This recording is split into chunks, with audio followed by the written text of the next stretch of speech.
ଜୟ ଜଗନ୍ନାଥ ଭାଇ ମାନେ ମୋର ଆଜି ଚ୍ୟାଲେଞ୍ଜର ଦ୍ୱିତୀୟ ଦିନ।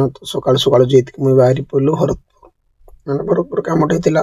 ଆଉ ଗଲା କ'ଣ ଏଇ ମହାରାଜକୁ ଆମର ଦେଖାହେଲେ ଏ ସାଙ୍ଗେ ଗଲେ ମୁଁ ଗେଲ ଟିକେ ନହେଲେ ମୋତେ ଭଲ ଲାଗେନି। ମାନେ ଇଏ ଗଲା କ'ଣ ବି ଆସିବ ତାରେ ସେଇ ଟାଇମ୍ରେ ସିନୁ ସ୍କୁଲରୁ ଜଷ୍ଟ ଆସିଛି।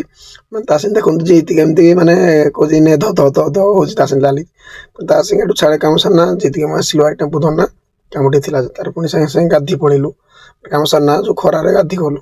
ଗାଧି ଗଲା କ'ଣ ବନ୍ଧରେ ଦେଖନ୍ତୁ ଆମ ଗାଁ ପୋଖରୀ ଦେଖିଲେ ପହଞ୍ଚିଲା କ'ଣ ଗୁଗୁଲ ନାହିଁ ପହଞ୍ଚିଲି ନା ଗାଧିବା ପାଇଁ। ସମସ୍ତେ ଗାଧୁଲେ ମୁଁ ବି ପୁରା ବନ୍ଧୁକୁ ଡେଇଁଲି କଲି ଶାନ୍ତିରେ ଆଗ ଡେଇଁ ସାରେ ଫୁଲ୍ ପ୍ୟାଣ୍ଟ ପିନ୍ଧିନା ପୁରା ଡେଇଁଲି। ଗାଧି ସାରିଲା ପରେ ଘରକୁ ଆମେ 2 ଜଣ ଯାକ ଆସିଲୁ ଭାରି। ଯେଉଁ ଖରା ହେଉଛି ଭାଇ ଆମେ ମୁଁ ବାର ବୁରି ଗନା ପ୍ୟାଣ୍ଟ ସାର୍ଟ ପିନ୍ଧିନା ଦେଖିଲି ଅଜାଙ୍କ ପାଇଁ ଭାତ ବାଢ଼ି ଦେଲି, ଦେଖିଲି ଅଜା ଆସିନାହାନ୍ତି। ଭାତ ଭୁତା ବାଢ଼ିକିନା ମାନେ ପୁଣି ଅଜାଙ୍କୁ ଗଲି ଫାର୍ମ ଟିକେ ଆଣିବା ପାଇଁ, କହିଲି ଏକା ଆଗ ରଖିଦିଅ ଅଜାଙ୍କୁ ପୁଣି ଆଣିକି ଗଲି। ତାର ଅଜାକୁ ଆଣିକିନା ଖାଇବା ଦିନା ମୁଁ ପୁଣି ଆଣ୍ଟି ବାଢ଼ିଲେ ଯେ ମୁଁ ନିଜେ ଖାଇକି ଯେତିକି ମୁଁ ଖାଇଲୁ ଖାଇନା ଆମେ ପୁଣି 2 ଜଣ ଯାକ ଲାଗିଗଲୁ କହିଲି ଚାଲ ଫୁଲ ଘରେ ଅଠା ଟିକେ ଗେଞ୍ଜିଦେବା ମାନେ ବ୍ରଞ୍ଚ ବନେଇଦେବା। ଗେଞ୍ଜିକିନା ତାର ମାନେ ସରି ଆସିଲା ନା ଦେଖନ୍ତୁ ମାନେ କେତେ କାମ ସାରିନା ଫାଇନାଲି କାମ ସରିଗଲା, ଯେତିକି ଥିଲା ସରିଗଲା। ସାରିନା ମୁଁ କହିଲି ଯାଏ ବାହାରୁ ଟିକେ ଫ୍ରେଶ ଏଇନା ଆସେ ହାରି, ନହେଲେ ମାନେ ଏଇ ଯେଉଁ ଗରମରେ ଶୋଇବା ପାଇଁ ଜମା ଭଲ ଲାଗିବନି।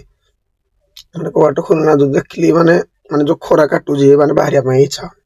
ତାପରେ ଇଏ ଜିଦ୍ ରଖିଛି ସୁଲ ପେଟିରେ ମାଛ, ମାନେ ଏତେବେଳେ କେହି ବଞ୍ଚିଛନ୍ତି ମାନେ ଗାମସାରେ ଧନା ନା ବଞ୍ଚିଛି ମାଛ ଆଣି ଯେଉଁ ବଞ୍ଚିଛି।